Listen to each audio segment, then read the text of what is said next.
हाय guys, Ayodhya tech support में आप सभी का स्वागत है। आज सभी को आज नए वीडियो में बताना चाहता हूं कि राशन कार्ड कैसे आवेदन कर सकते हैं, क्या क्या डॉक्यूमेंट लगता है। तो चलिए, सबसे पहले आप गूगल पे जाके ई डिस्ट्रिक्ट अपना लॉगिन कर लेना है। ई डिस्ट्रिक्ट लॉगिन करने के बाद आपको यहाँ पे देखिए दाहिनी साइड में विभागीयकरण सेवाएं एसएससी निर्धारित आवेदन लिखा हुआ है, सबसे नीचे दाहिनी साइड कोने पे। उसके बाद पहला नंबर लिखा है विभागीयकरण पे, आवेदन पे क्लिक करेंगे। जैसे यहाँ क्लिक करेंगे अप्लाई टू ग्रेडेड सर्विस आ रहा है। अब लेवल 1 मतलब ये आपका राशन कार्ड बैलेंस होता है जो यहाँ पे होना चाहिए, जीरो नहीं होना चाहिए। अगर नहीं है तो उसको रिक्वेस्ट मोर कोटे पे क्लिक करके आप अपलोड कर सकते हैं। ठीक है, अप्लाई पे क्लिक करेंगे। अप्लाई पे जैसे क्लिक करते हैं तो यहाँ सीरियल नंबर आपको जो है 3 पे सेक्शन 3 में जहाँ डिपार्टमेंट लिखा दाहिनी साइड में सबसे पहले नंबर सेक्शन 3 पे लिखा है food and civil supply ration card. इस पर आपको यहाँ पे क्लिक करना है। जैसे आप क्लिक करेंगे तो यहाँ पे 3 ऑप्शन आपको बाईं तरफ दिखाई देगा।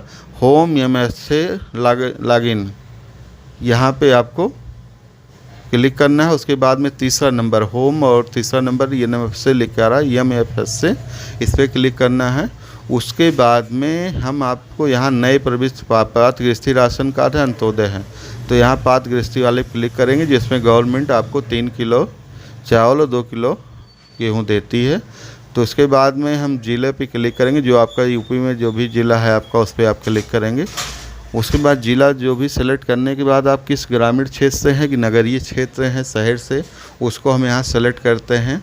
तो जैसे भी मैं ग्रामीण से हूँ तो ग्रामीण सेलेक्ट करता हूँ। उसके बाद हम आगे बढ़ते हैं। यहाँ पे आगे बढ़ने के बाद हम यहाँ पे विवरण आय प्रमाण पत्र, आय प्रमाण का विवरण चाहिए तो आय प्रमाण पत्र पहले से बना होना चाहिए, चाहे वो हस्बैंड के नाम से हो या वाइफ के नाम से, दोनों में किसी के नाम से रहेगा तो चल सकता है।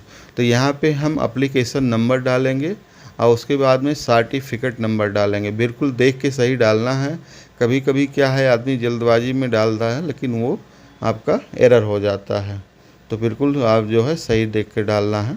अब देखिए यहाँ पे देखिए कि गलती मुझसे भी हो गई, तो कृपया करके आप सभी सही डालिए। यहाँ पे इनवैलिड सर्टिफिकेट नंबर आ गया, तो चलिए हम बैक जाते हैं। यहाँ वापस बैक जाएंगे। बैक के बाद में हम फिर से पात्र गृहस्थी वाली नंबर 1 बटन पे क्लिक करेंगे। नंबर 1 पे बटन करने के बाद हम यहाँ पे यहाँ आपका ज़िला सेलेक्ट करेंगे, ग्रामीण है कि शहर है उसको सेलेक्ट करेंगे। उसके बाद में हम यहाँ पे ग्रामीण सेलेक्ट करके आगे बढ़ते हैं। यहाँ पे हम अब एप्लीकेशन नंबर फिर से डालते हैं वापस, आय प्रमाण पत्र आवेदन संख्या डालते हैं, एप्लीकेशन नंबर एंट्री करने के बाद हम यहाँ पे सर्टिफिकेट ID नंबर डालेंगे। तो चलिए हम एप्लीकेशन आपको डालते हैं। एप्लीकेशन नंबर आपको बिल्कुल देख के डालना है। सर्टिफिकेट नंबर जो भी आय प्रमाण पत्र में लिखा हो, चाहे आपके नाम से या पत्नी के नाम से, दोनों चलता है। तो आगे बढ़ते हैं। यहाँ पे आगे बढ़ने के बाद एक नया पेज खुल के आएगा जिसमें आपको सेटअप नंबर 2 बोला जाएगा। ऊपर से देखिए सेटअप नंबर 2 है। यहाँ आपका ब्लॉक जो भी है उसको हम चुनेंगे।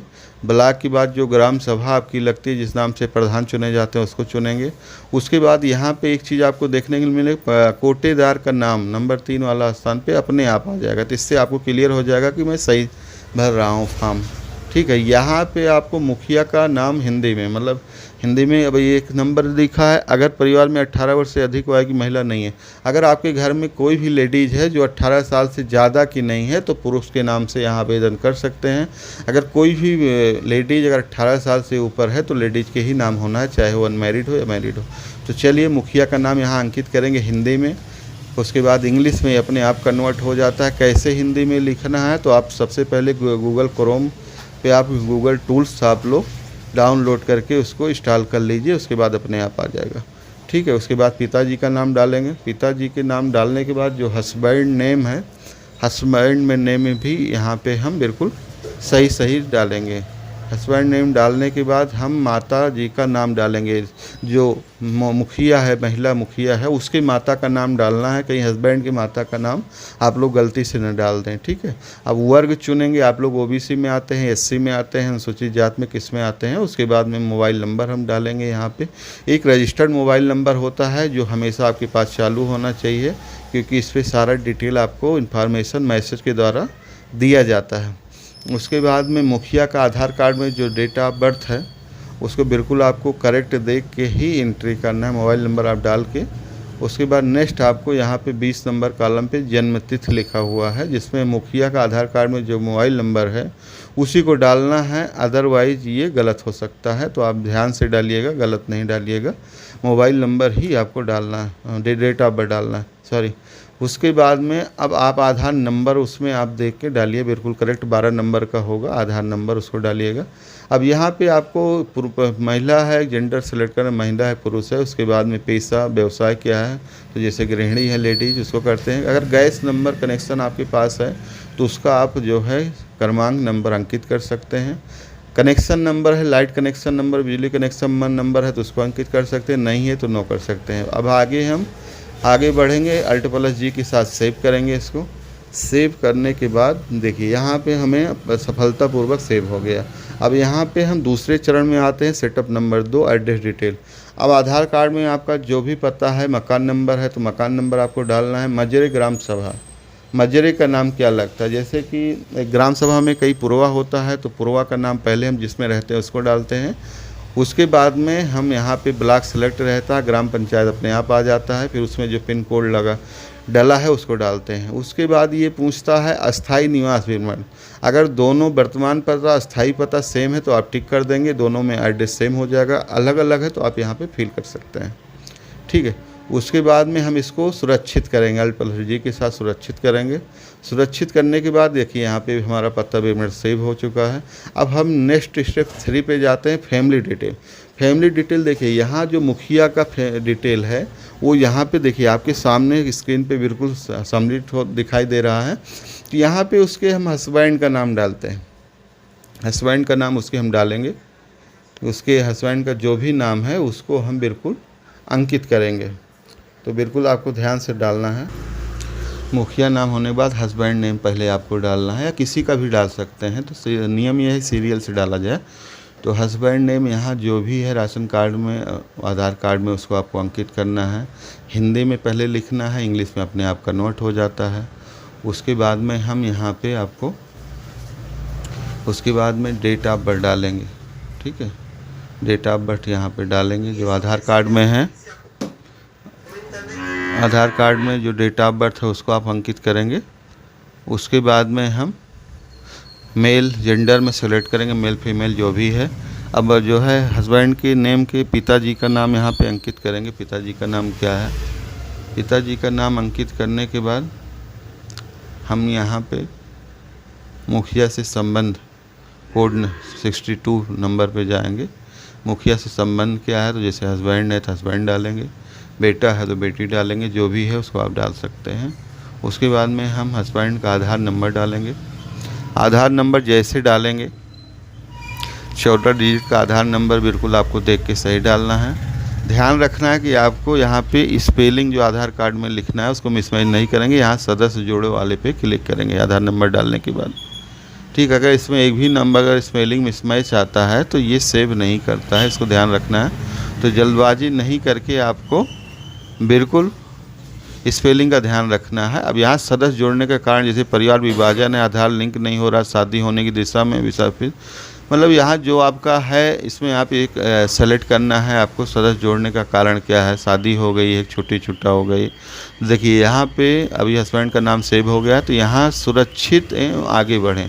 Alt+S से हम यहाँ पे आगे बढ़ते हैं। जैसे हस्बैंड नेम फैमिली सेव हो गया, क्योंकि यहाँ बच्चे होते तो बच्चे का सेम ऐसे जैसे हस्बैंड का नाम अंकित हुआ ऐसे हो जाता है, ठीक है। अब यहाँ हम सेटअप नंबर 4 पे जाते हैं। मुखिया का बैंक कौन सा है सेलेक्ट करते हैं, ठीक है। नाम अपने आप आ जाता है, बैंक किसका है सेलेक्ट करेंगे, बैंक कौन सा है। बैंक सेलेक्ट करने के बाद हम फिर सेलेक्ट करते हैं कि बैंक शाखा कौन सी है। बैंक शाखा जो भी है आपको देख के डालना है। तो IFSC कोड अपने आप आ जाता है। ओनली आपको सिर्फ यहाँ पे खाता नंबर एंट्री करना पड़ता है। खाता नंबर यहाँ पे जो भी पासबुक में लिखा है कृपया करके आपको वो चीज़ अंकित यहाँ पे करना है। तो खाता नंबर अंकित करेंगे हम। उसके बाद में हम यहाँ पे आगे बढ़ेंगे, Alt+G के साथ आगे बढ़ेंगे। जैसे आगे हम बढ़ते हैं सेव करने वाली बटन दबाते हैं, वैसे हम पेज नंबर 5 में एंट्री यहाँ से करेंगे। देखिए यहाँ सक्सेसफुल हो गया, बैंक डिटेल सक्सेसफुली हो गया। अब यहाँ पे हम आ गए सेटअप नंबर 5 अटैचमेंट। अटैचमेंट में मुखिया का फ़ोटो और बैंक पासबुक, आधार कार्ड। मुखिया फ़ोटो का साइज़ जो रहेगा 132x170 रहेगा, इसको जाके पेंट में आप सही कर सकते हैं। और बैंक पासबुक और आधार की साइज़ जो होगी ये 130 से 100 KB के बीच में होनी चाहिए। तो इसमें सबसे ज़्यादा प्रॉब्लम आता है लोगों को कि फ़ोटो वो नहीं कर पाते हैं सही, क्योंकि बार बार दिक्कतें का सामना करना पड़ता है। तो आपको फ़ोटो ओपन करना है और उसके बाद में उसको पेंट में जाके ओपन करना है। रिसाइज वहाँ पे आपको 132x170 करके सेव कर लेना है, ठीक है। अब उसको पहले ऑलरेडी आपको कंप्यूटर में सेव करके रखना पड़ेगा, फ़ोटो, बैंक पासबुक और आधार कार्ड। हम इसको जो है तीनों अपने सिस्टम में सेव करके ऑलरेडी पहले से मौजूद रहेंगे, ठीक है। अब यहाँ देखिए मैंने मतलब बैंक पासबुक मेरा अपलोड हो गया।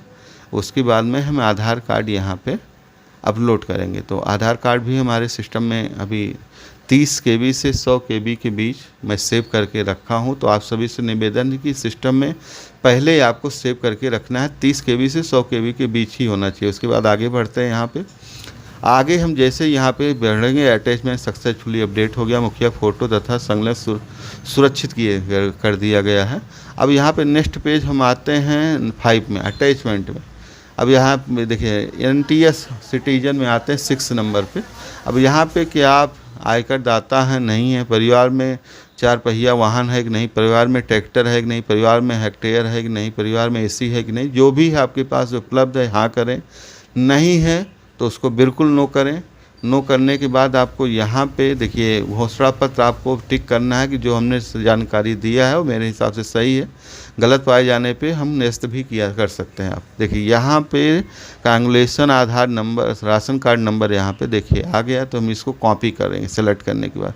इसके बाद हम बाहर जाके कहीं पे पेस्ट करके देखेंगे कि ये सेलेक्ट हुआ कि नहीं, क्योंकि यहाँ से अगर ओके हम कर दिए तो राशन कार्ड नंबर गायब हो जाता है। तो अभी हम जैसे यहाँ पे इसके बाद सेलेक्ट एक बार कॉपी करके देख लेते हैं कि सेलेक्ट हुआ नहीं। देखिए अभी हमने यहाँ कॉपी किया, सही है, आ गया, कॉपी में आ गया, ठीक है। अब यहाँ से हम बैक जाएंगे। बैक जाने के बाद हम वही बाएं साइड पे हम वापस फिर से आते हैं। यहाँ पे देखिए, यहाँ पे विभागीय के कारण पे क्लिक करते हैं, सेम। उसके बाद में हम अप्लाई टू इंटीग्रेटेड सर्विस पे क्लिक करते हैं। फिर सेम आपको 3 नंबर पे फूड एंड सप्लाई पे क्लिक करना है। उसके बाद में जैसे नए पेज ओपन होता है EMFS पे क्लिक करना है। उसके बाद 3 नंबर पे फिर से क्लिक करना है, 3 नंबर पे EMFS पे क्लिक करना है। उसके बाद में आपको यहाँ पे बाईं साइड में देखिए एक पेज खुल के आ गया। यहाँ पे आपको पात्र गृहस्थी नंबर 1 वाले पे क्लिक करना है। फिर उसके बाद चेक प्रिंट आउट पे क्लिक करना है। जैसे कि हमने जो अभी तक डिटेल भरा है उसको एक बार हम चेक करेंगे, रीचेक करेंगे प्रिंट आउट निकाल के कि क्या इसमें हमने गलत भरा है, क्या सही भरा है। तो कृपया हम सेलेक्ट करेंगे। तो इसके लिए ज़िला का नाम इसमें आपको भरना पड़ेगा, आपका ज़िला का नाम कौन सा है।